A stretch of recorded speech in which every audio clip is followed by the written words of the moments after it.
Olá pessoal, vamos dar início a mais uma aula. Hoje pessoal, eu quero dar uma aula sobre qubits e esfera de Bohr. Tá? Esse é um tema muito importante. Vários temas que você vai tratar sobre computação e informação quântica, o qubit ele é importante.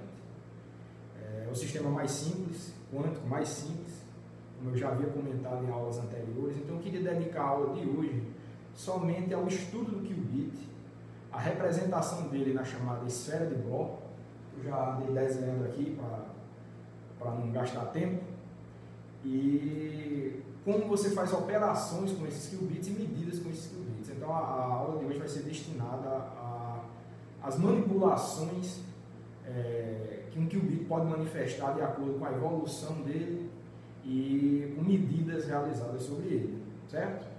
Então, a gente começa falando sobre qubit e esfera de Bohr.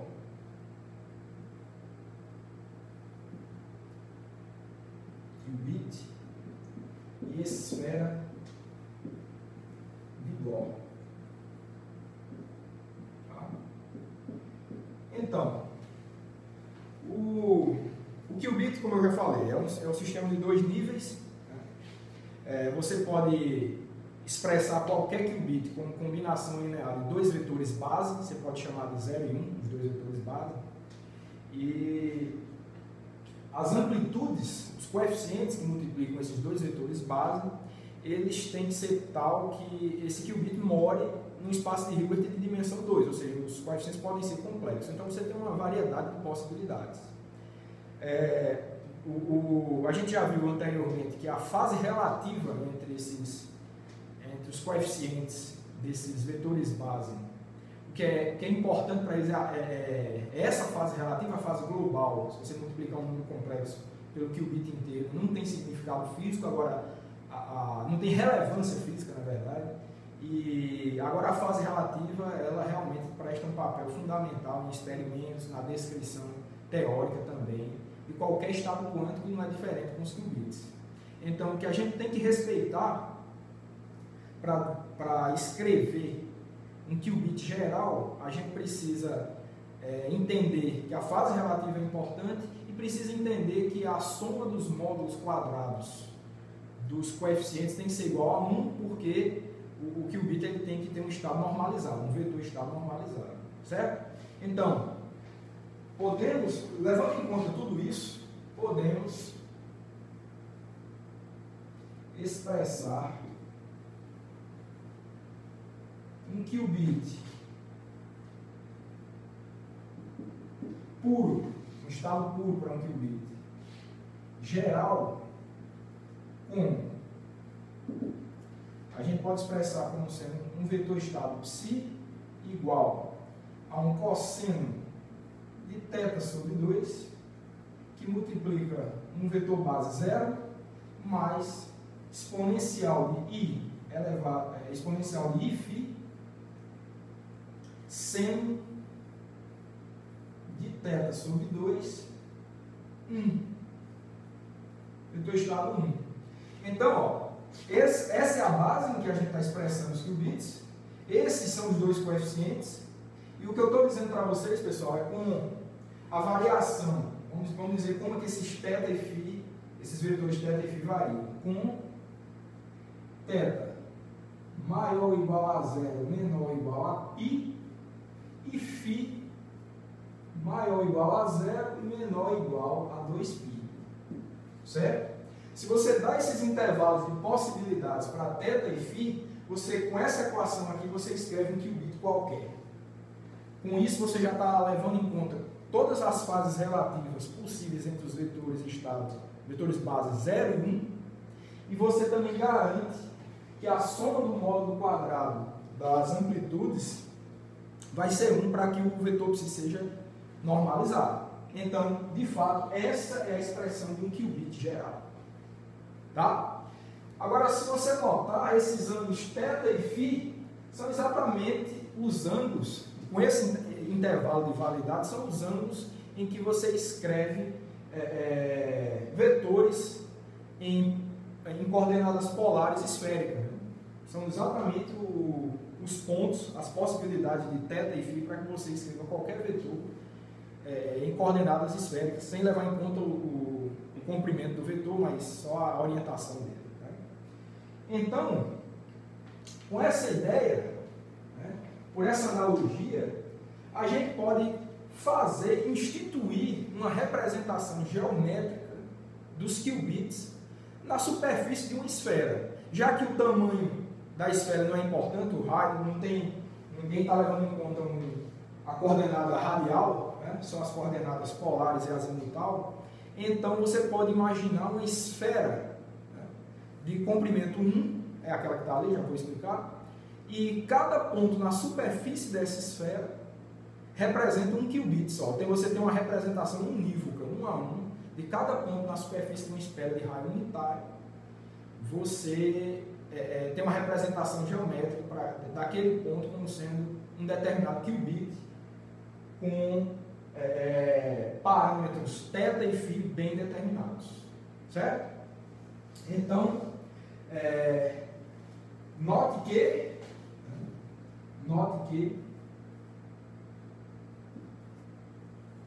podemos localizar o qubit com.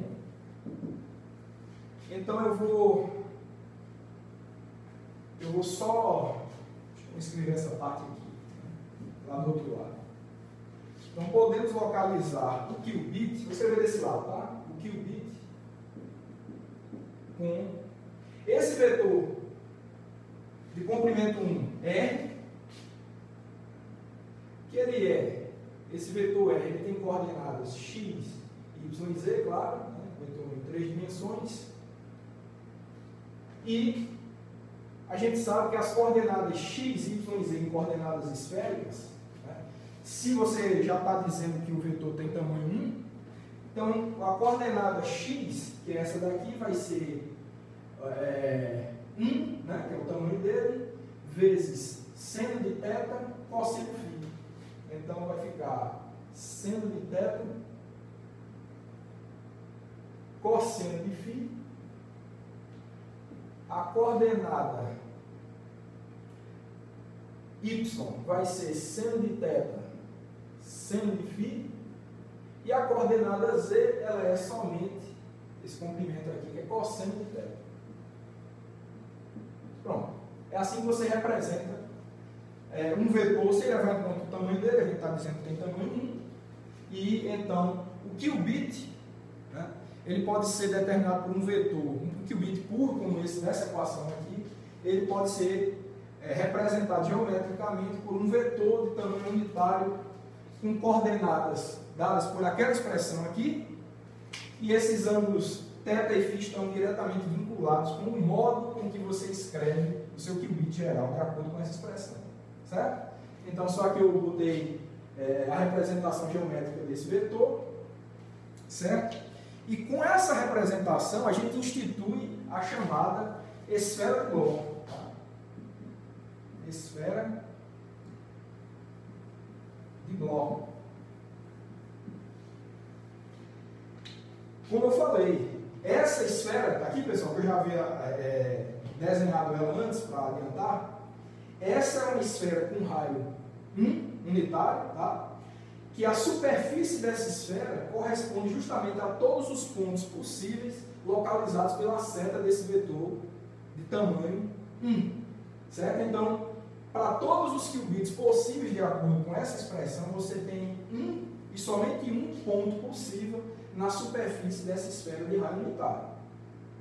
Certo? Então você vê que você tem infinitas possibilidades para um qubit puro, que vai de acordo com a variação contínua de θ e φ. Então, o ângulo θ ele varia o ângulo polar, tá certo? E o ângulo φ é o ângulo azimutal aqui, certo? Então, com essas variações desses ângulos, a gente consegue localizar qualquer qubit possível na superfície, uma representação geométrica na superfície dessa esfera de Bloch, certo? Tudo bem, então é importante para a gente já ter noção dessa representação geométrica, a gente conseguir representar alguns vetores, alguns qubits importantes, né?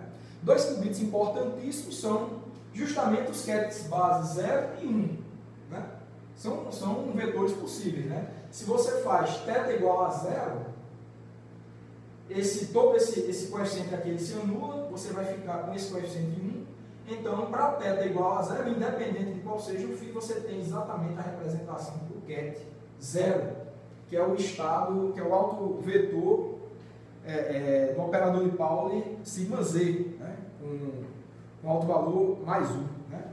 Então, se o ângulo θ é igual a 0, então tem que ser justamente, para o ângulo θ igual a 0 e φ qualquer, você tem exatamente esse QET 0 aqui no polo norte, se você quiser pensar assim, da esfera de Bohr.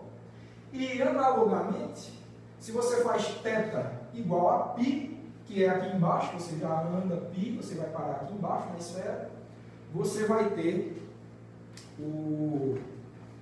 esse coeficiente aqui se anula, o φ pode ser qualquer, esse seno vai ser igual a 1, então você tem exatamente o autovetor 1 do operador sigma z de Pauli com alto valor menos 1, que é justamente esse ponto aqui representado no polo sul da esfera de Bohr.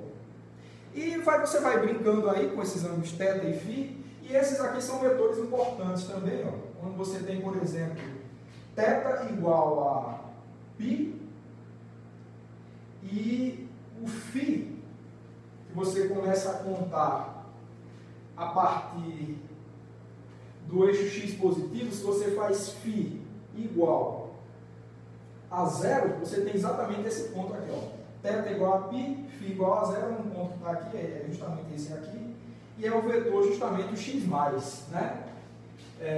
Esse vetor x+, que é o autovetor AP do operador sigma x, né? Ele está justamente localizado aqui, o x- do outro lado, o y+ você localiza aqui, eu vou escrever a extensão, né? Mas vocês estão lembrados. Acho que isso aqui é y+, tá? Y+ está aqui e y- desse lado. Então, esses autovetores dos operadores de Pauli, eles estão justamente encontrados nesses extremos aqui, né? Nesses extremos da esfera de Bohr. Então, é importante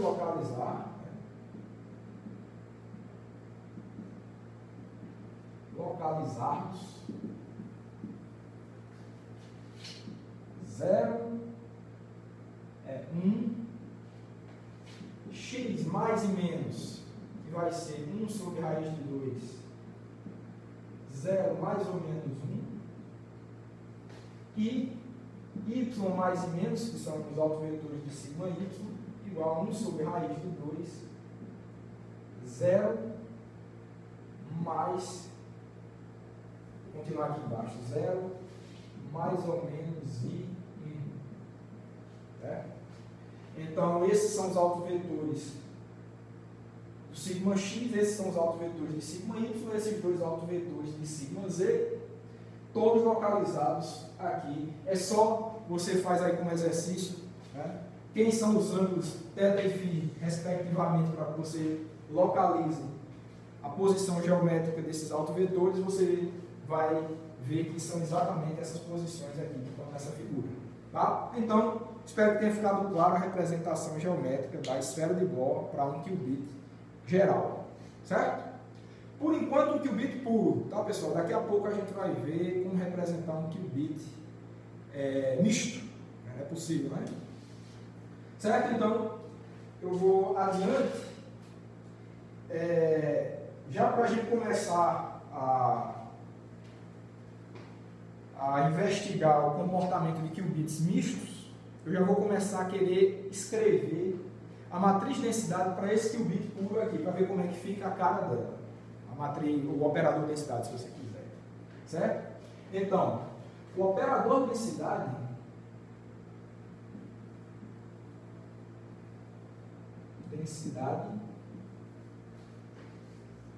para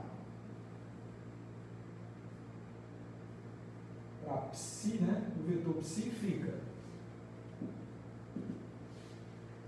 ficar como?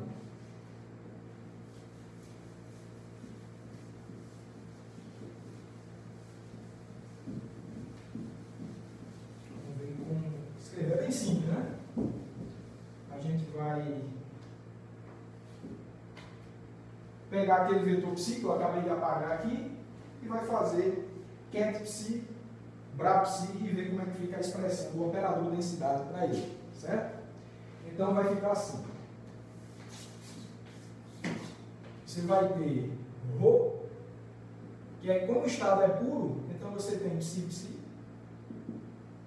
E aí vocês vão ter que, não sei se vocês estão lembrados da equação, né? Mas eu só vou escrever o cat bra correspondente, tá? Aquela equação que eu tinha apagado aqui, a primeira que eu escrevi hoje.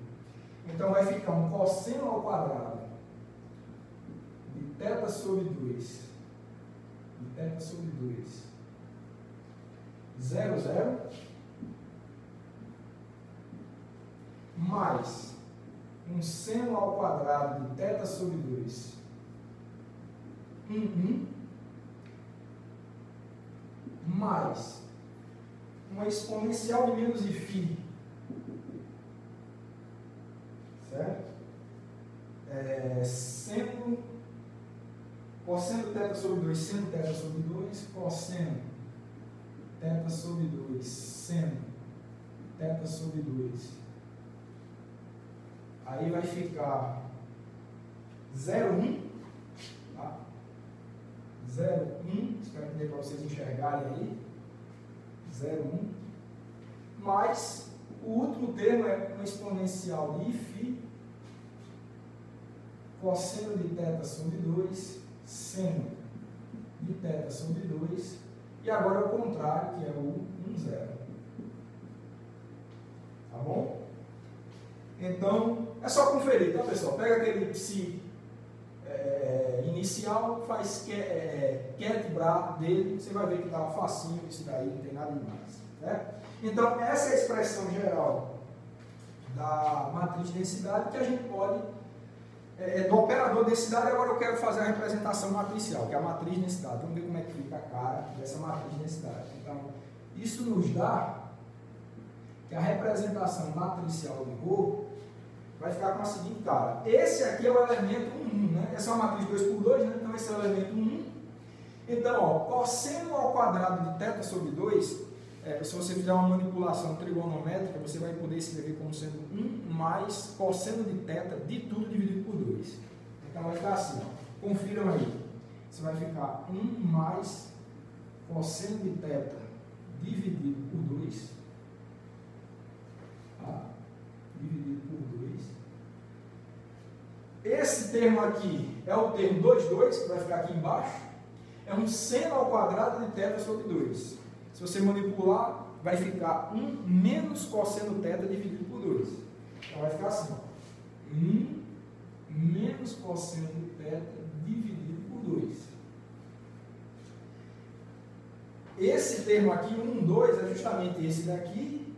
Então você tem um exponencial de menos φ, e você tem cosseno de θ sobre 2 vezes seno de θ sobre 2. Se você fizer uma manipulação aí, você vai ver que isso dá seno de θ dividido por 2. Tá? Só confiram aí. Seno de θ, deixar para vocês fazerem isso. Dividido por 2. E aqui fica parecido só com a exponencial positiva. Né? Exponencial de φ é a mesma coisa aqui, então seno de θ dividido por 2. Tá? E vou fechar aqui a matriz. Eu vou apagar aqui em cima. Eu não vou apagar a esfera não, porque eu posso precisar dela, mas eu vou apagar aqui, tá? Vou escrever aqui em cima e vou escrever aqui. Daqui a pouco eu vou precisar dessa esfera. Então eu vou querer apagar ela agora. Certo?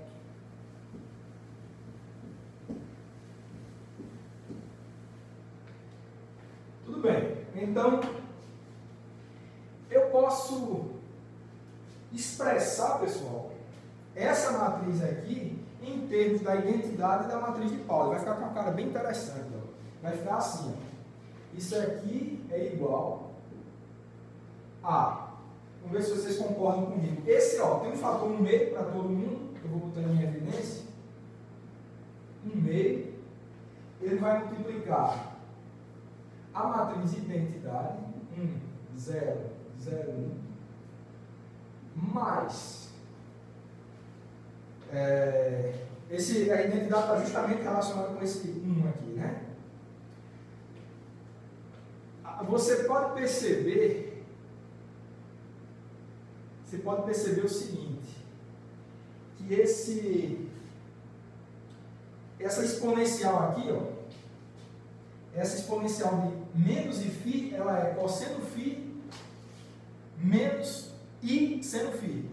E essa exponencial aqui é cosseno φ mais I seno φ, pela relação de Euler, certo? Então você vai ficar com uma parte real e uma parte complexa. A parte real você pode deixar em função da matriz de Pauli σx, que ela é uma matriz real, né? Então, se você vai conseguir, eu acho que vocês vão conseguir ver que a parte real está relacionada com o cosseno, então vai ficar assim, ó, seno θ,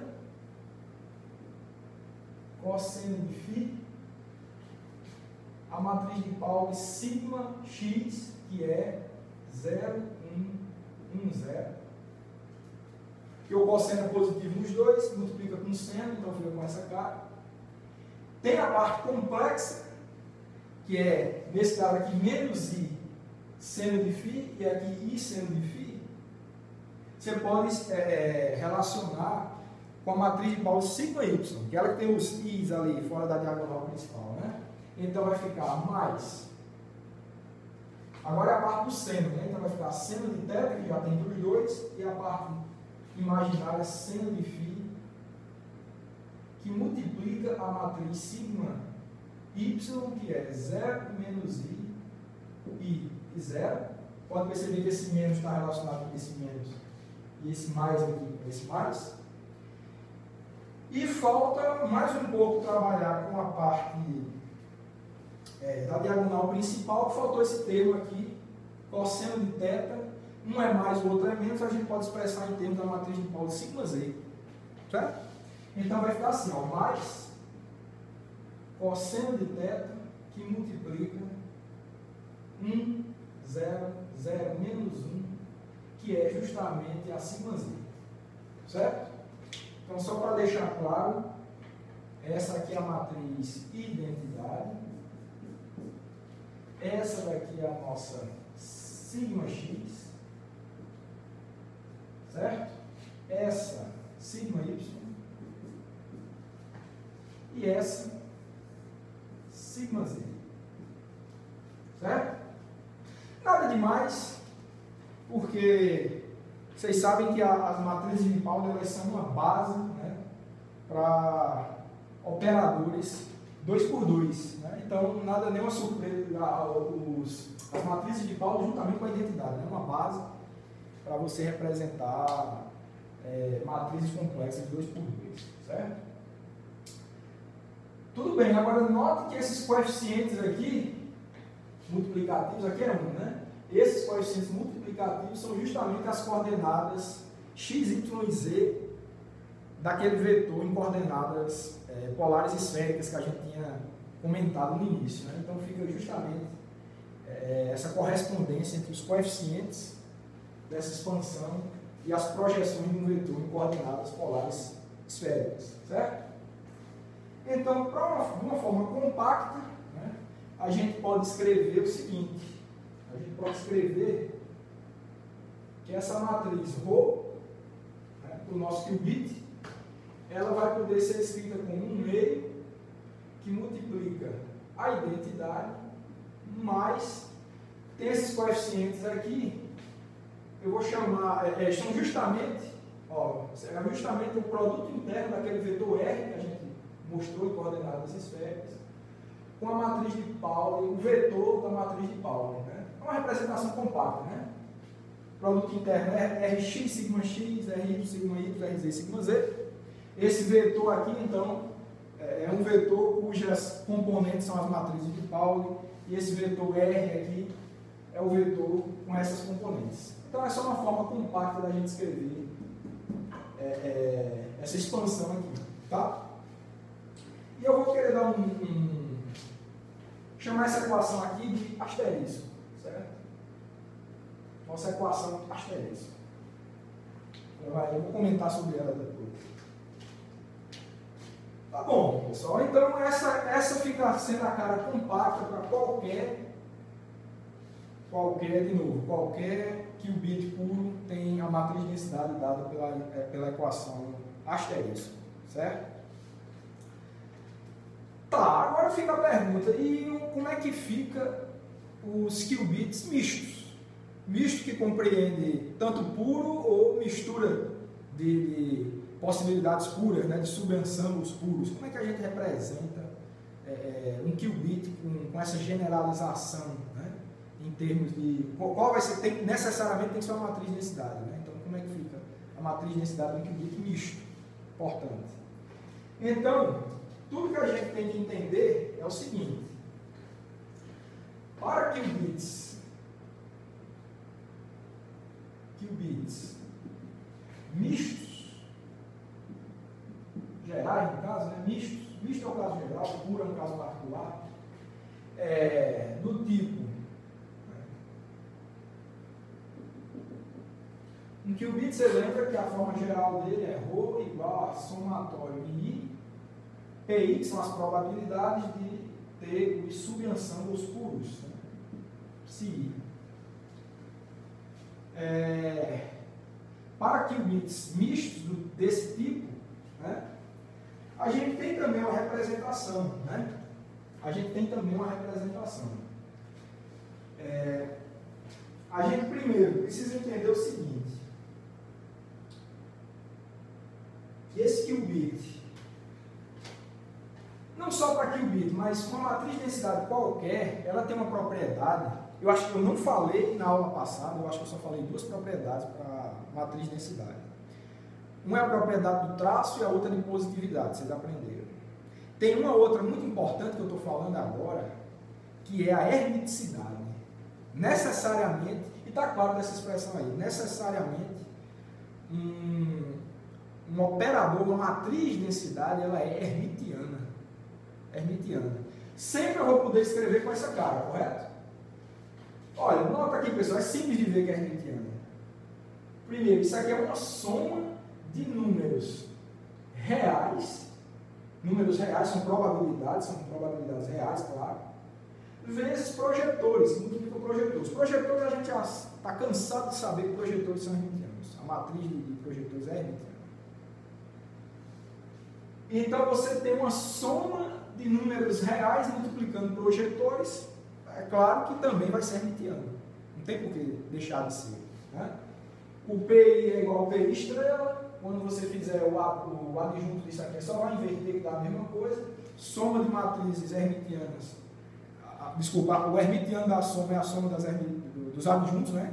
O adjunto da soma de matrizes é a soma dos adjuntos. Então, está claro que isso daqui é hermitiano, né? Então, para qubits, então, isso não precisa ser qubit. Qualquer estado quântico, que você quiser, em dimensão qualquer, a matriz de densidade, ela necessariamente é hermitiana. Então, é outra propriedade, né? Então, para qubits mistos desse tipo, temos uma matriz, uma representação por matriz, que é a matriz de densidade, hermitiana.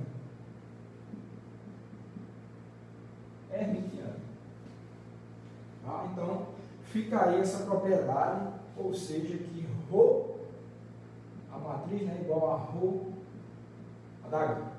Certo? Então, fica essa propriedade importante. Tudo bem. Então, para que eu estou falando isso daí, né?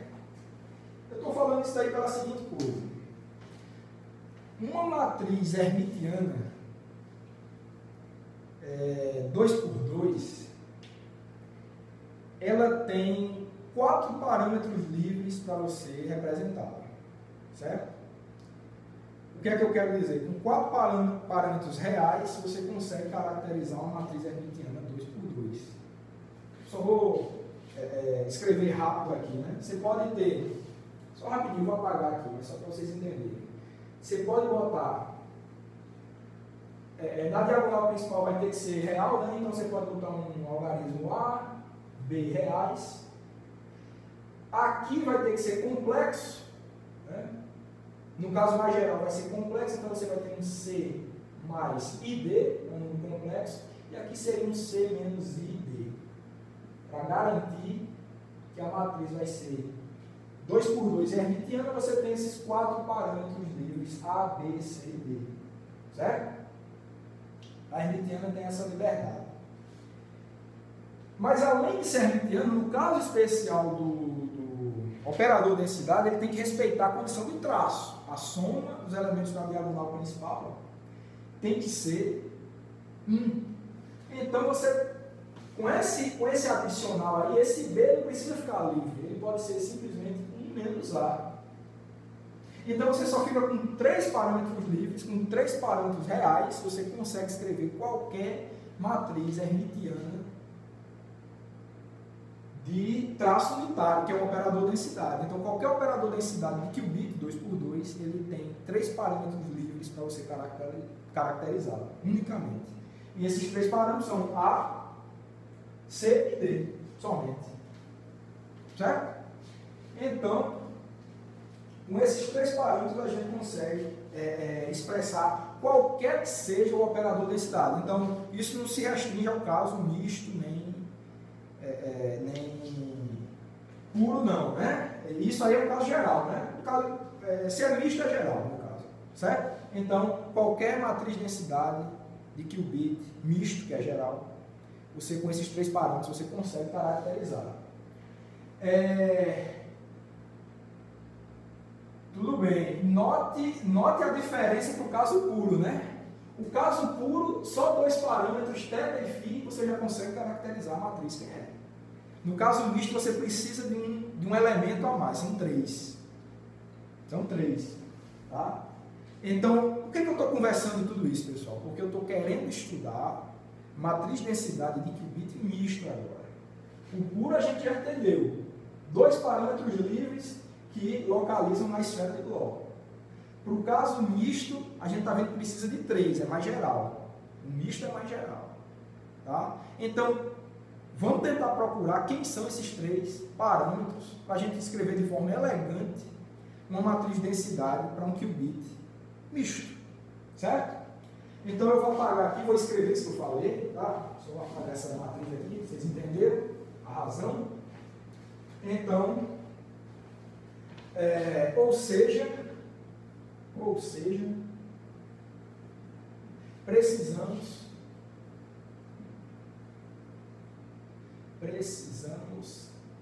de 3 parâmetros reais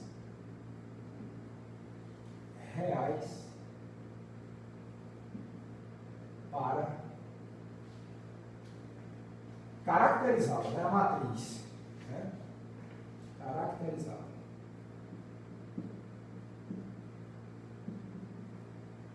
Bom? Então, com esses 3 parâmetros, a gente consegue caracterizar qualquer matriz de densidade de qubit. Agora a gente vai querer saber, de forma elegante, como é que a gente escreve esses 3 parâmetros, certo? Eu vou apagar aqui, certo?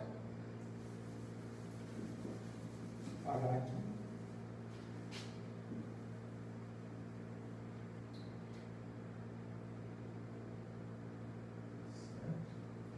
E vamos procurar os parâmetros. Olha, como eu já tinha mencionado com vocês, as matrizes de Pauli, juntamente com a identidade, elas são uma base, né? Uma base para representar matrizes complexas 2×2 em geral, certo? Mas essas não são gerais, tem as restrições, como eu já falei, de hermeticidade, de positividade, traço unitário, etc. Mas, ainda assim, a gente vai poder expressar essa matriz densidade geral da qubit misto em função dos operadores de Pauli. Isso é uma base. Né? Ele escreve qualquer coisa, qualquer matriz 2x2 complexa, ele escreve. Esse só é um caso mais específico, mais simples. Que a gente vai precisar de 3 parâmetros ao invés de 2, como no caso puro. Certo? Então, uma forma inteligente para a gente procurar escrever esses parâmetros é manter esse formato aqui, ó, procurar manter esse formato. Esse é o caso puro. Mas vamos tentar manter esse formato aqui, que é uma boa indicação que a gente vai conseguir, mas a gente precisa de 3 parâmetros de novo, ao contrário desse caso específico aqui, certo? Então, assim, para o caso misto,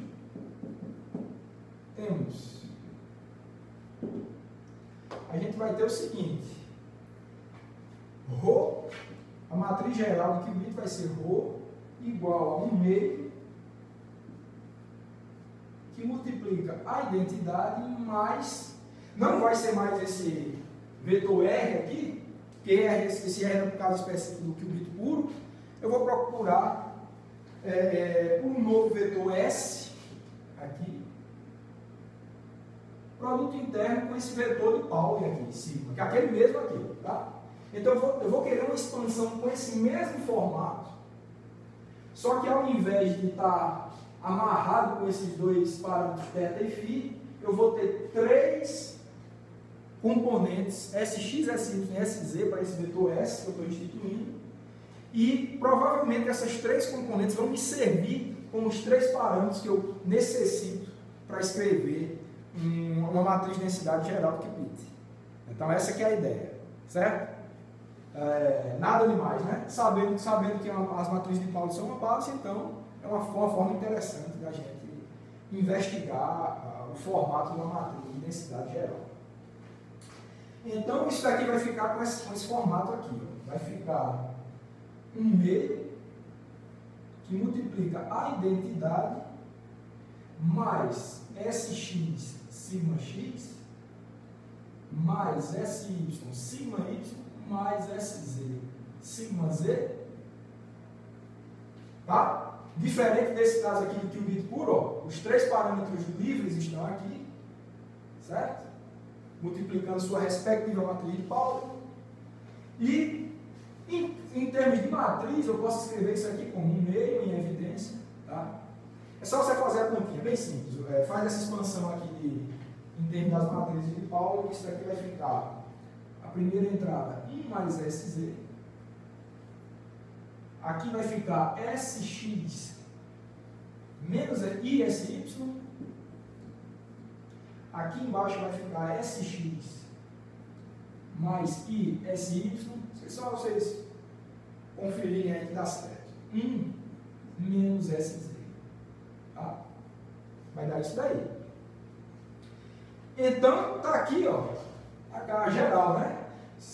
Com essa expressão aqui, a gente consegue escrever qualquer operador de densidade de qubit, ou seja, respeitando o traço unitário, positividade e a questão da hermiticidade, né? Que são justamente por isso que a gente tem 3 parâmetros livres ao invés de 4, como eu já havia comentado com vocês, certo? Ótimo, então temos a expressão. Está aqui os 3 parâmetros, SX, SY e SZ que a gente precisa. Como eu disse, eles são números reais. Deixa eu apagar aqui, tá? Apagar aqui. E eu vou querer estudar um pouco essa matriz aí, pessoal. A gente vai conseguir tirar umas informações interessantes dela, tá? Vamos ver que informação a gente teve de importante.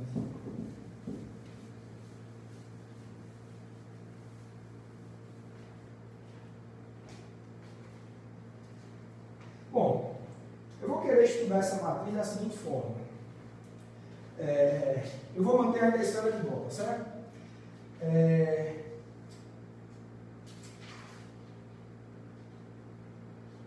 Só ver aqui.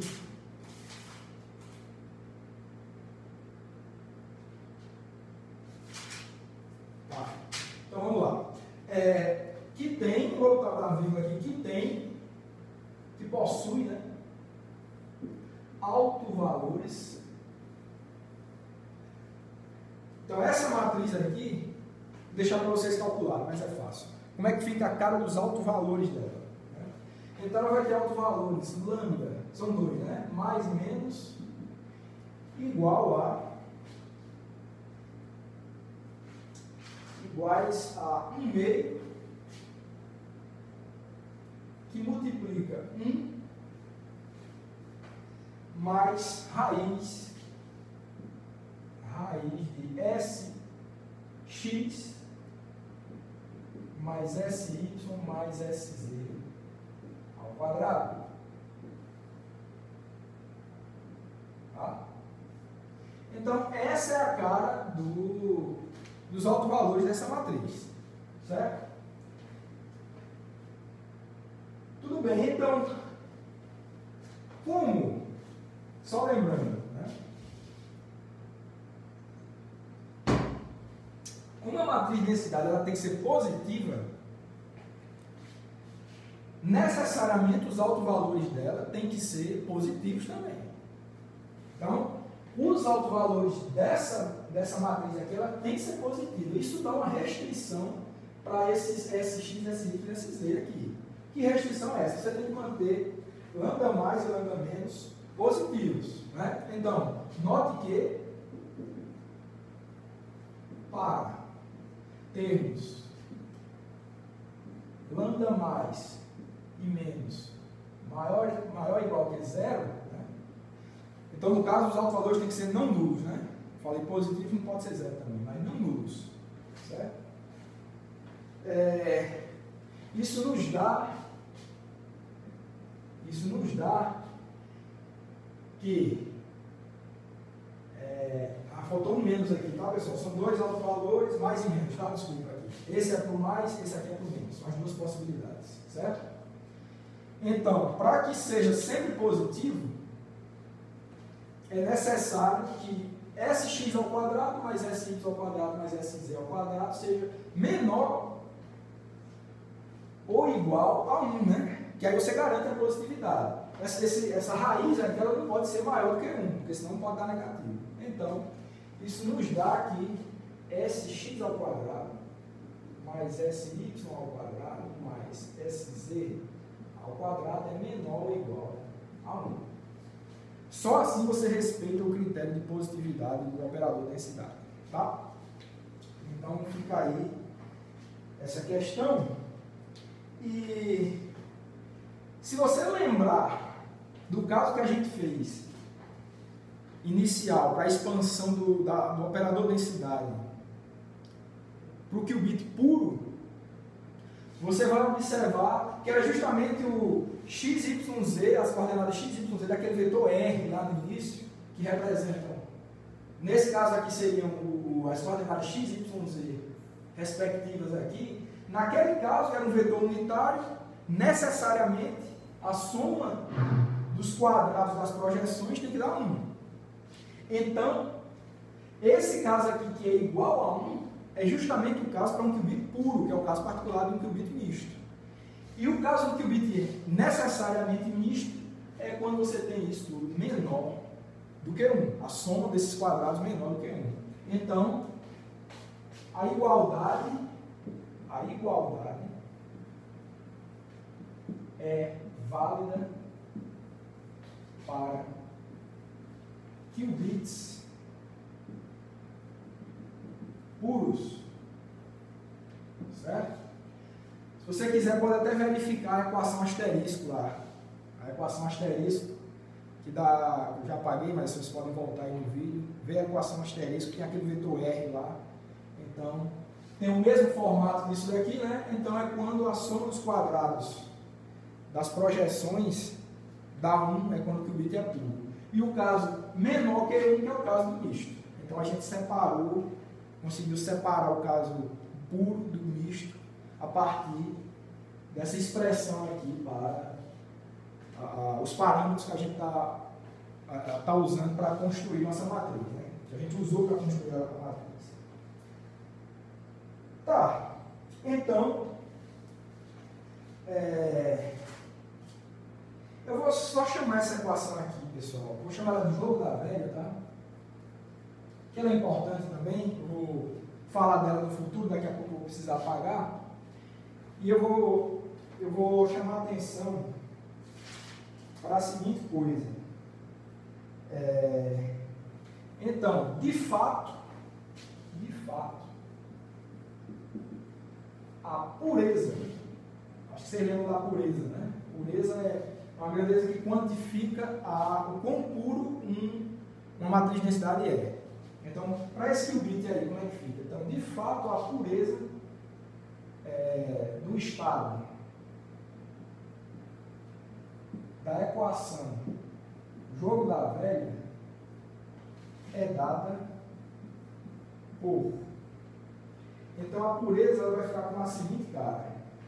P, né? Eu chamo de pureza de P, igual a, que é o traço de ρ ao quadrado, né? É só calcula ρ ao quadrado, depois calcula o traço. Isso daqui vai ficar sendo igual a 1/2 de 1 mais Sx, só conferir aqui, Sx ao quadrado mais Sy ao quadrado mais Sz ao quadrado, certo? Escrever assim. Só conferir aí, bem simplesinho, calcula o quadrado, tira o traço, deve dar isso daí.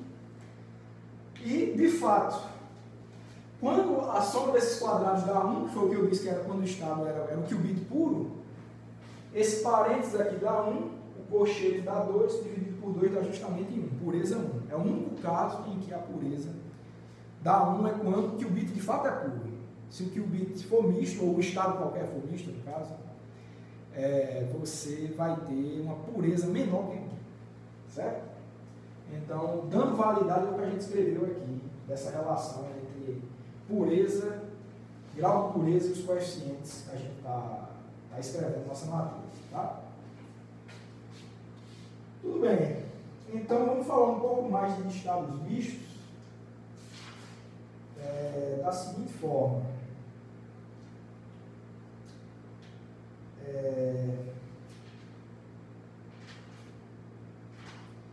Bom, vamos falar de estado misto. Vou apagar aqui, tá?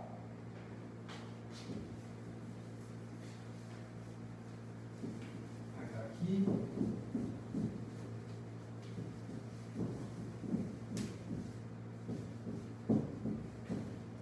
Só por quanto tempo. Então, para estados mistos, só para lembrar, né? Para estados mistos, que é do tipo ρ igual a somatória em PI, psi, né? Temos também uma representação na esfera de Dó. Como é que fica, né? De Dó. Só trocar a tinta dessa também.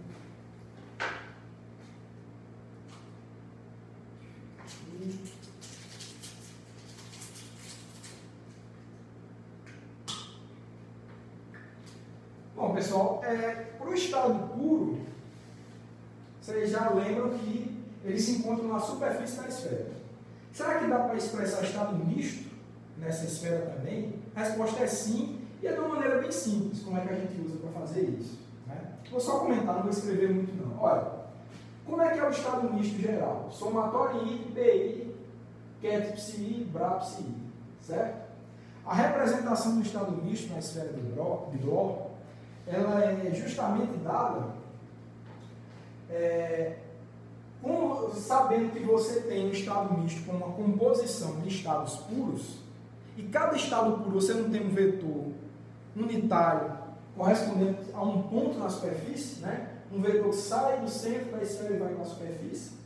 Então, para você representar um estado puro, você representa essa soma aqui, vai ser a soma dos vetores unitários, cada um correspondente ao estado puro da composição, contraído, você tem um vetor unitário, mas você vai contrair ele justamente dessa probabilidade respectiva.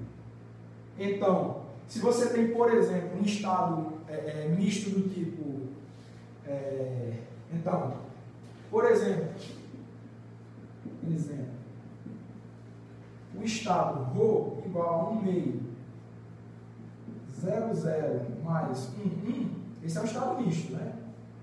Totalmente misto, como se diz. Então você tem o vetor 0, que é esse cara que aponta para cima aqui, ó. Olha o 0 aqui. Você tem o 1, que é o cara que aponta para baixo. Então você vai somar esses dois vetores, mas esses dois vetores você tem que multiplicar pela probabilidade respectiva. Ó. Meio, então você tem um vetor contraído da metade, é tamanho unitário, você contrai ele da metade, é um vetor, mais o outro vetor contraído da metade que aponta para baixo. Então é um que aponta para cima, outro que aponta para baixo, cada um de tamanho meio, somados dá 0. Então a representação desse estado misto aqui na esfera de Bohr vai ser justamente um ponto no centro da esfera, interessantemente. Se eu mudo as probabilidades aqui, eu boto, por exemplo, 3/4 para esse e 1/4 para esse, vai dar um vetorzinho não nulo apontando para cima. Tá? Um vetorzinho 3/4 menos 1/4 vai dar 1 meio, né? Então, um vetorzinho de tamanho meio apontando para cima. E assim, essa é a regra com que você usa para representar estados mistos na esfera de Bohr. Aqui o bit, certo? E note que, como você vai ter pontos no interior da esfera, olha que interessante. Para você representar um ponto no interior da esfera através de soma de vetores, né, cuja soma dos comprimentos desses vetores que ele está somando tem que ser 1, que tem a ver com a soma das probabilidades 1, você tem infinitas formas de somar esses vetores e localizar aquele ponto. E o que é que isso quer dizer? Que essas infinitas formas representam justamente as diferentes decomposições distintas para uma mesma matriz de densidade mista. Se vocês lembrarem da aula passada, uma dada matriz de densidade no estado misto, ela tem diferentes representações, não tem representação privilegiada, eu acho que vocês lembram disso.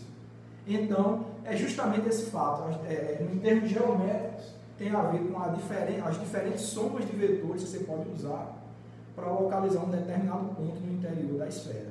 O mesmo não acontece para a superfície. A superfície não. A superfície, se você está amarrado que ela tem raio 1, você só existe realmente um vetor para aquela representação, que é o qubit puro. Não tem diferentes formas, não. Agora, se for misto, qualquer que seja o sistema não puro, no caso, você tem diferentes decomposições em termos de subvenção aos puros.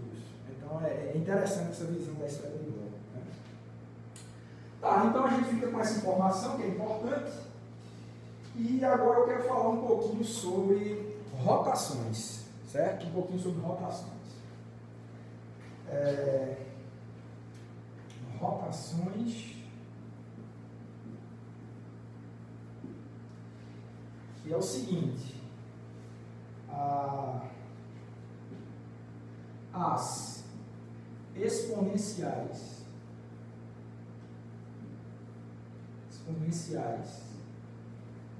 das matrizes de Pauli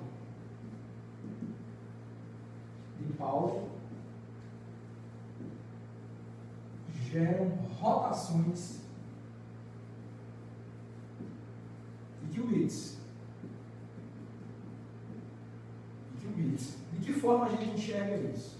Tá? Olha aqui. De que forma a gente vai girar, né? Esses qubits. Os cursos de mecânica quântica é uma coisa que a gente vê realmente, né? Que as matrizes de spin, né? Que é matriz de spin e matriz de Pauli, é a mesma coisa, a menos de uma constante multiplicativa, né? Vai cortado sobre 2. Então as matrizes de Pauli elas geram rotação, né?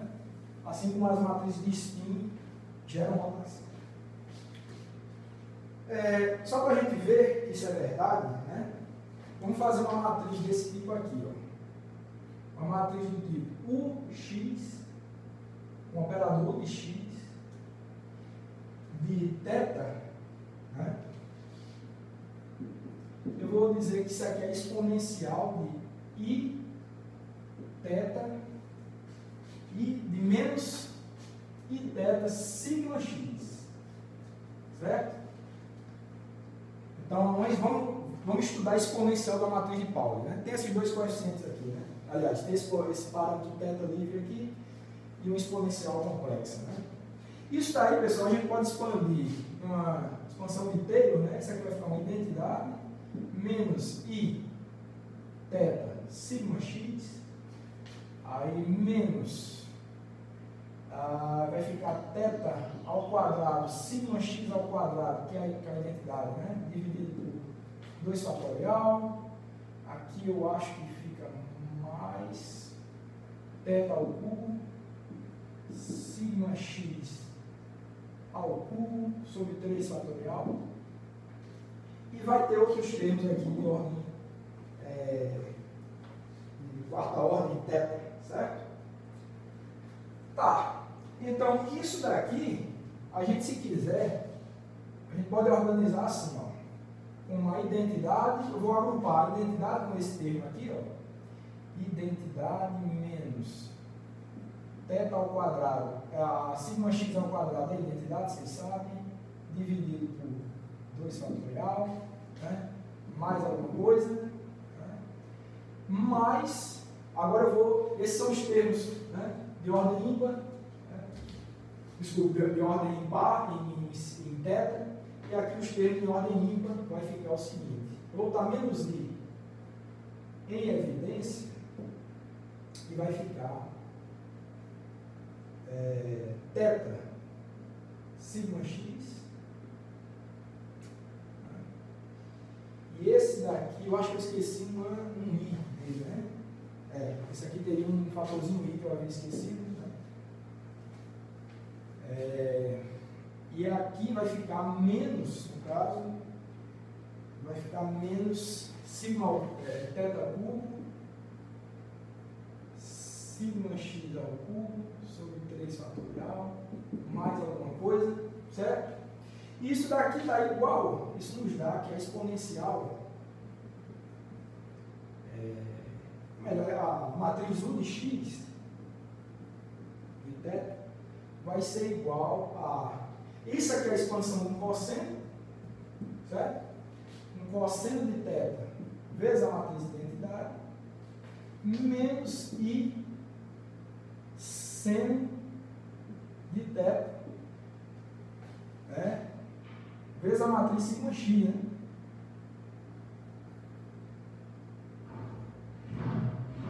Sigma x, só conferir aqui, exatamente, seno de θ sigma x, tá? Então, você fica com essa cara aí de uma forma compacta para expressar essa exponencial de menos I θ sigma x, certo? Pegadorzinho aqui. Então, pessoal, aquilo dali é uma cara, é uma matrizinha de rotação, como a gente sabe, né? Quem já estudou matriz de rotação sabe que tem essa expressão, e de fato você pode ajeitar e escrever isso aqui da seguinte forma. Isso aqui você pode escrever como cosseno de θ, cosseno de θ, e aqui vai ficar menos I seno de θ, e aqui vai ficar I seno de θ, certo? Então, que é uma matriz de rotação, certo?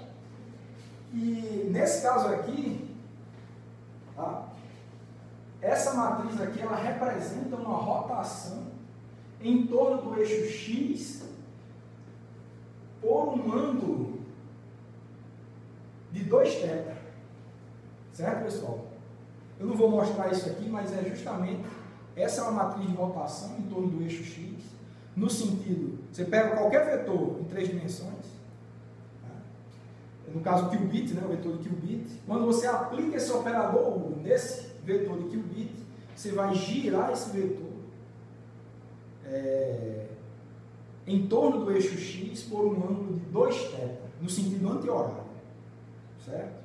E a mesma coisa acontece se você tomar a exponencial das matrizes de Pauli sigma y e sigma z, tá?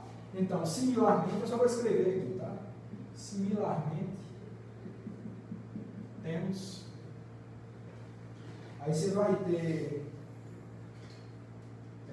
sigma, só escrever aqui, tá? Você vai ter U de y de φ vai ser igual a cosseno de φ e menos I seno de φ sigma y, que é igual a cosseno φ menos seno φ, certo? Seno φ, cosseno φ, tá?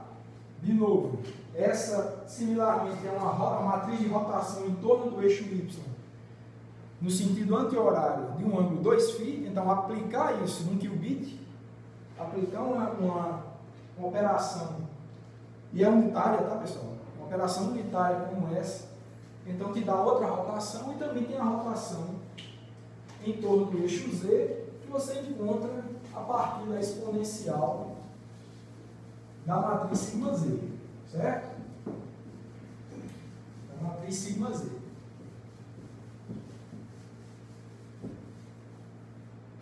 Então, você vai ter também U de z de um certo ângulo alfa, você tomando como sendo a exponencial de menos I alfa sigma z, isso daqui vai dar uma matriz exponencial de menos I alfa, 0, 0, exponencial de I alfa. Né? Isso daí dá justamente um giro naquele ângulo azimutal, né? Lá da esfera de Bloch, justamente um giro em torno do eixo Z. Tá? Então, essa matriz aqui é uma matriz que gira o qubit, o eixo X está aqui para fora, você gira o qubit em torno do eixo X, de um determinado ângulo. Se para essa expressão aqui você gira de um ângulo 2θ, o vetor, o qubit resultante está girado de 2θ, essa daqui gira em torno do eixo Y. Né? O eixo Y está para cá, então vai girar assim, de um ângulo 2φ, e essa daqui gira qualquer qubit em torno do eixo Z, por um ângulo 2α. Tudo no sentido anti-horário. Você olha para o eixo, esse gira no sentido anti-horário. Tá? Então, assim que você representa a rotação em qubit em termos das matrizes de Pauli. Certo? Tudo bem. Então, de forma geral, vocês podem até ver os exemplos, tá, pessoal? E ver que isso é verdade. Se você quiser gerar o y mais a partir do zero, aí você causa um giro em torno do eixo x, de um ângulo π sobre 2. Então, para você gerar esse giro aqui, você vai tomar a matriz U de x com um ângulo, no caso π, né? Você tem que... Desculpa, π sobre 4, né? Você toma U de x de π sobre 4, que aí vai girar π sobre 2, aí você vai obter o y mais. Faça o teste, vou deixar para um exercício para vocês, mas é interessante brincar com essas rotações, tá? Então, de forma geral, obtemos qualquer qubit com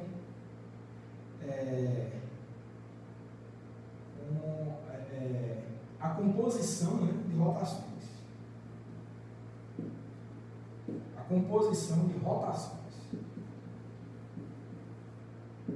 Ou seja, uma matriz unitária que é o produto das três unitárias possíveis, né? Uma exponencial de menos I θ sigma x, certo? Sigma x, vezes uma exponencial de menos I θ, aí ó, φ sigma y, vezes uma exponencial menos I alfa sigma z. certo? Então, com a aplicação sucessiva dessas 3 rotações possíveis, você pode explorar a esfera de Bohr inteira, né? Você pode ir de qualquer qubit para qualquer qubit.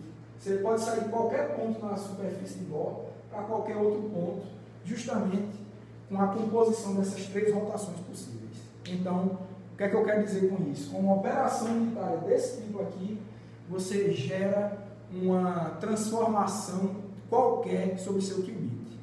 Vai manter ele puro, claro, né? Se ele começar puro, vai se manter puro, vai se manter na superfície de Bohr, mas você pode explorar a superfície inteira, mantendo o grau de pureza. E a mesma coisa é válida para estado misto também. Ele gira, o estado misto tem um vetor, se você aplica isso daí, essa matriz geral, unitária de rotações, né? Então você pode causar uma manipulação geral para esse qubit, mas lembre-se, o grau de pureza dele, ou seja, a distância que esse ponto se encontra do centro da esfera de Bohr é mantida, né? Você vai girar, mas você não pode, com uma operação unitária, você não pode mexer no grau de pureza do qubit. Ela vai se manter, a distância para o centro é fixa. Tá? Então, eu queria realmente mencionar que isso é uma coisa, isso é um fato importante sobre manipulação em qubits. Tá? E agora, para fechar, pessoal, eu só queria falar um pouco sobre medidas em qubits. Tá? Falar rapidinho sobre medidas. Certo? Eu vou apagar aqui. Apagar aqui.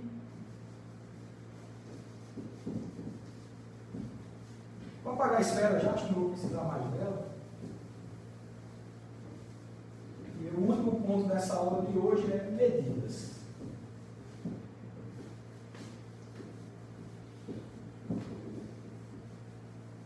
Realmente vocês veem que um sistema simples como o qubit, o quanto de informação que tem sobre ele, né? Aí vocês podem imaginar com o aumento da dimensão do estado quântico, a gama de possibilidades que pode existir, né? Mas eu quero deixar bem claro o seguinte fato: a representação da esfera de Bohr é exclusiva para qubits, tá? Se for um sistema de 3 níveis, você já não tem essa representação, ou 2 qubits, você já não tem essa representação, é exclusiva para 1 qubit, tá? Então vamos lá, medidas.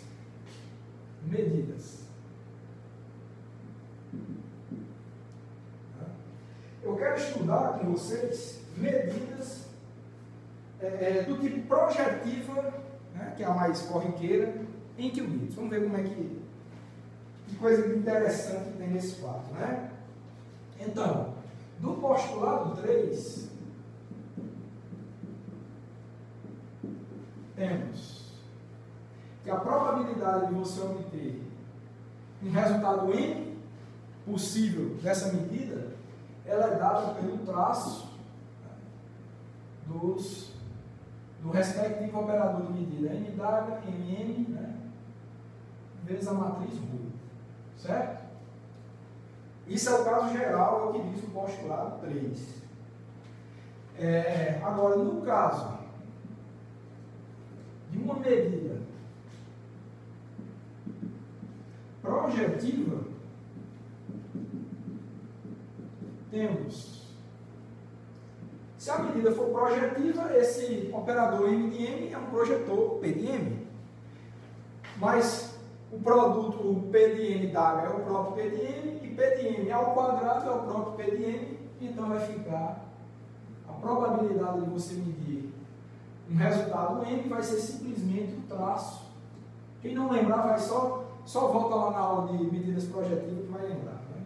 Vai ser traço do operador P de M, Rho. Certo?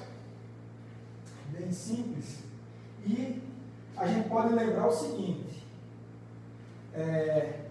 lembrando que um observável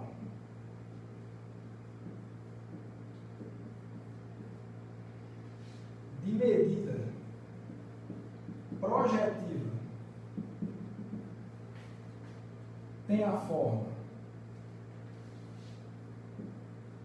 M igual a somatório em Mzinho de Mzinho P de M, né? certo? Então, é só voltar lá na aula de projetores, de medida projetiva, que você vai ver que eu escrevi isso daqui. Um observável, cuja medida dele segue o rigor de uma medida projetiva, ele é escrito como a soma dos autovalores vezes o projetor do autovetor respectivo, tá? Tá lá na aula de medidas projetivas, tá? Né? Então, lembrando isso, né? E que sua média é dada por... Qual é a média? Média vai ser simplesmente a soma em M de Mzinho pé de M, né? Uma média ponderada, né? Você faz uma medida projetiva, um conjunto de medidas projetivas, a média dos resultados que você obteve dessa medida é a soma dos possíveis resultados, Mzinho, vezes a probabilidade de você obtê-los. Certo? Média ponderada simples. Tá?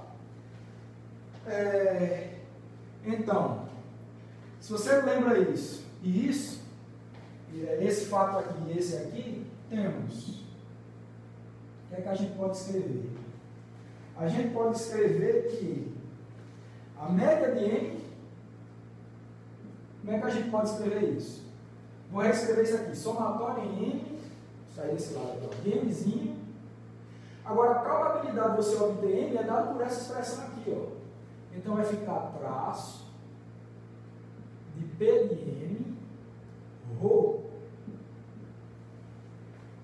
O traço é uma operação linear, vocês lembram disso? Se é uma operação linear, esse somatório com coeficiente multiplicativo, com constante multiplicativa, pode entrar na operação de traço. Então, isso aqui vai ficar igual ao traço de somatório em M, Mzinho, P de M, ρ. Certo? Confiram aí.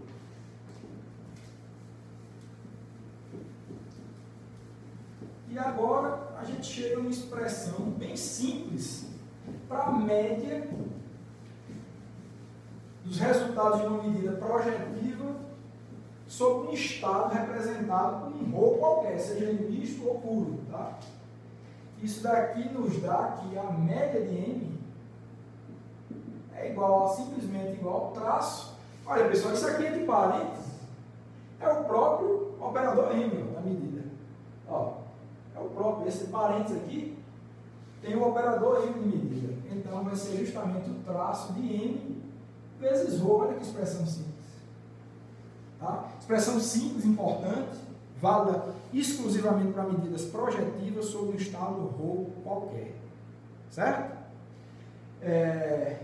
Então, a partir dessa expressão aí, eu quero estudar um pouco sobre média de medidas sobre qubits. Medidas sobre qubits, agora medidas projetivas, que eu estou focando nesse ponto. Se você lembrar, eu acho que já falei isso hoje, as matrizes de Pauli, elas representam observáveis. No caso de uma partícula de spin meio, as matrizes de Pauli, elas representam medidas das projeções nos eixos x, y e z do spin da partícula, a menos de uma constante h cortado sobre 2. Mas essa constante, se você ignorá-la, então você entende que as matrizes de Pauli representam observáveis, no caso de um sistema de spin pode ser um sistema de polarização de fóton, etc. Né? Depende do qubit que você está estudando, mas ela sempre vai representar um determinado observável para o qubit que você está tratando. E, de fato, ela tem, as matrizes de Pauli, ela tem esse formato aqui. Né? Ela tem o formato de soma de um alto valor vezes um projetor correspondente. Então, está tudo de acordo com a regra de medida projetiva.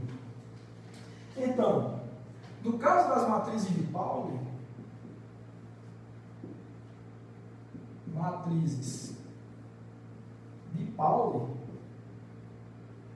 como eu acabei de falar, são observáveis, temos, a gente vai usar essa expressão aqui, ó, a média das medidas de σx vai ser igual ao traço do operador respectivo, ó. Então vai ser traço de σx ρ Para sigma y, mesma coisa, traço de sigma y rho. E para sigma z, mesma coisa, traço sigma z rho. Certo? Medida projetiva. E o que é que isso vai nos dar de interessante? O que é que isso vai nos dar de interessante? Vou apagar aqui, tá? Vamos calcular um desse. Vamos calcular um desse para a gente ver que resultado interessante a gente encontra. Tá?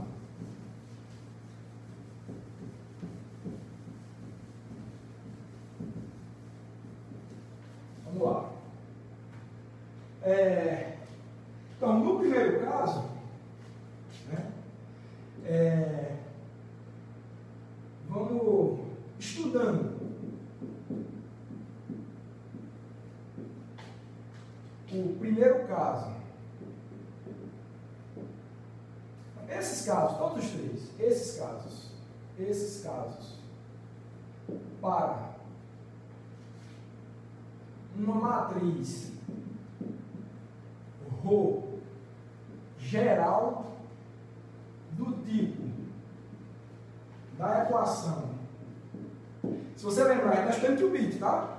Qual é a expressão geral de uma matriz de densidade de qubit? A gente já viu hoje. A gente deu até uma classificação para aquela equação. Era a equação jogo da velha. Só voltar aí no vídeo, veja a equação jogo da velha, que é a expressão geral de uma matriz de densidade de qubit. Tá? Eu quero estudar essas médias das medidas de sigma x, sigma y e sigma z para aquela matriz geral lá e vamos ver o que a gente vai encontrar. É interessante, vamos lá. Então, do tipo da equação jogo da velha. Então, o que é que a gente tem? Temos. Vamos lá. Vamos fazer por caso de sigma x primeiro. Sigma x, a média de sigma x vai ser esse aqui, ó. Traço. Vai ser traço de quê? Sigma x, que é 0, 1, 1, 0. E aquela matriz, ela tinha um meio multiplicando todo mundo, pode sair do traço se quiser, vou botar ele aqui fora. E a matriz, ela era, só vou recuperar aqui, é 1 mais SZ, aqui, 1 mais SZ. Aqui era 1 menos SZ. Em cima era SX menos ISZ, SY, SX menos ISY. E aqui SX mais ISY, tá? Não sei se vocês estão enxergando direito, mas, de novo, é a matriz da equação jogo da velha. Só voltar aí o vídeo, tá? Eu quero calcular o traço disso aí. O traço, de novo, do produto da Pauli sigma x por essa ρ geral, tá? Ρ geral. Essa é a matriz da equação jogo da velha. Se você faz essa continha aí, pessoal, bem simples, você vai ver que isso daqui dá justamente SX. Dá somente SX. Bem simples. Coisas simples, em geral, são interessantes, né? Vou já comentar. Vou só fazer para os outros, só indicar para os outros. Similarmente, vou deixar para vocês fazerem esse exercício, tá? Temos a média de sigma y, que é traço do produto de sigma y vezes ρ, com ρ dado pela equação jogo da velha, que é essa daqui. Você vai ver que isso daqui vai dar justamente igual a SY. Lembrando que a matriz de jogo da velha, ela está expressa em termos de SX, DSY e SZ, aqueles parâmetros lá, livres, né? Parâmetros reais. Então a gente tem isso e tem também que a média de sigma z, faça uma conta bem simples, que é o traço de sigma z ρ, vai ser igual a SZ. Pessoal, não sei se vocês estão percebendo a importância da simplicidade disso. Olha, eu vou só reescrever aqui, só para lembrar essa matriz, né? Eu acho que é importante. Vou apagar aqui, vou fechar a aula agora.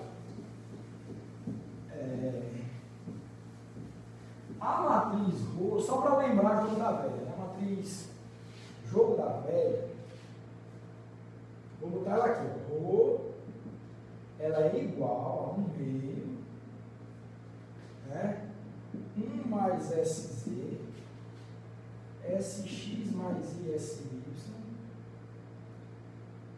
SX menos ISY e 1 menos SZ. Tá? Essa, de novo, essa era a matriz, só para lembrar, jogo da velha. Essa é a matriz geral de qubit, misto, puro, tudo você pode construir daquela forma, com aqueles 3 parâmetros livres, SX, SY e SZ. O que é que teve de interessante da gente fazer esse desenvolvimento aqui? Pessoal, quando você... Isso aqui você extrai no laboratório, tá? Se você for um spin, por exemplo, se for um sistema de spin, você tem uma fonte de spin, vamos supor que eu preparo um ensemble de spins e te entrego. Se você faz um monte de medida com um Stern-Gerlach, um aparato Stern-Gerlach, com o campo magnético orientado na direção X, você vai obter um monte de up e down, provavelmente. A média, né, você atribuindo valor mais 1 para os up, menos 1 para os down, a média vai ser um valor entre mais 1 e menos 1, claro. E essa média dessas medidas, de todas elas que você executou, vai ser justamente igual ao SX, que compõe essa matriz geral. Olha aqui, ó. Você já tem uma parte dessas entradas fora da diagonal principal. Mesma coisa se você faz medida de SY, de sigma Y, desculpa, de sigma Y, você quer que você faz? Você gira seu Stern-Gerlach, bota o ímã orientado na direção Y, aí você vai tirar a média, vai ser de novo um valor, um resultado entre menos 1 e mais 1, então você tem a média, e a média vai ser SY. E mesma coisa se você girar o aparato para SZ. Então você consegue, com medidas, no caso do spin, reorientando o seu Stern-Gerlach e encontrar quem são SX, SY e SZ, que são os parâmetros livres da tua matriz de densidade. Descobrindo os 3, você vai descobrir com alguma precisão. Né? Quanto mais medida você souber, você fizer, com mais precisão você vai saber quem são SX, SY e SZ desse ensemble que eu te entreguei. Então você consegue reconstruir quem é a matriz de densidade em Rho do teu sistema. É o estado quântico do teu sistema. Você consegue escrever quem é. Então, você caracterizou quanticamente aquele ensemble com essas medidas, essas 3 medidas distintas no caso do qubit geral. Então, note que com esse, se eu te entrego 1000 partículas de spin meio, por exemplo, e quero que você caracterize quem é a matriz de densidade desse ensemble de 1000 partículas. Você vai pegar um terço, a maneira inteligente é pegar um terço dessas partículas, fazer medida de sigma x, um terço fazer medida de sigma y, e o outro terço sigma z. A média dessas medidas vai te dar, com alguma precisão, SX, SY e SZ, você reconstrói quem é a matriz de densidade respectiva. Interessante, né? Então, é o método que liga o laboratório à teoria que a gente está fazendo aqui. Isso serve para sistema de polarização, de fóton, sistema de níveis de energia atômica, qualquer qubit que você imaginar, sempre vai ter uma medida vinculada aos operadores de Pauli, de modo que você possa reconstruir a tua matriz de densidade. Essa técnica, pessoal, de reconstrução de matriz de densidade é um tema de pesquisa ativo, chama-se tomografia quântica. Né? Então, realmente, como a palavra tomografia já diz, né, você vai sondando aquele seu sistema de algumas formas distintas para você reconstruir um panorama geral do que ele representa. Né? Então, realmente, é um tema ativo de pesquisa. Claro, no caso de qubit, só essas 3 medidas das matrizes de Pauli já te conseguem fornecer a cara da matriz de densidade. Mas eu digo que é uma área ativa porque você tem sistemas quânticos complicados, de dimensão superior, sistemas quânticos complexos, e é de grande importância você conseguir caracterizar quem é a matriz de densidade desse seu sistema. Então é uma área de estudo você procurar saber quem são os observáveis que você deve medir para que você, com o menor número de medidas possível, você consiga reconstruir a matriz de densidade desse teu ensemble de partículas. É isso que é tomografia quântica. Esse é o exemplo mais simples que tem. Eu espero que tenha ficado, de certa forma, claro para vocês a importância desse conceito de medidas, para que o bit é um conceito geral, tá? E realmente fazendo medida desses três você consegue reconstruir a matriz de densidade. Então realmente uma informação importante que eu passo para vocês no final dessa aula, tá? Bom, espero que tenham aproveitado essa aula de qubit, que é importantíssima, tá, pessoal, para qualquer estudo futuro aí de computação e informação quântica, saber entender o qubit puro, misto, rotações, que são operações unitárias que você faz sobre ele, e medidas sobre qubits também, tá? Espero que tenha dado um resumo geral e ajudado vocês a entender melhor a importância desse sistema quântico simples e ao mesmo tempo importantíssimo, tá? Então eu espero vocês na próxima aula.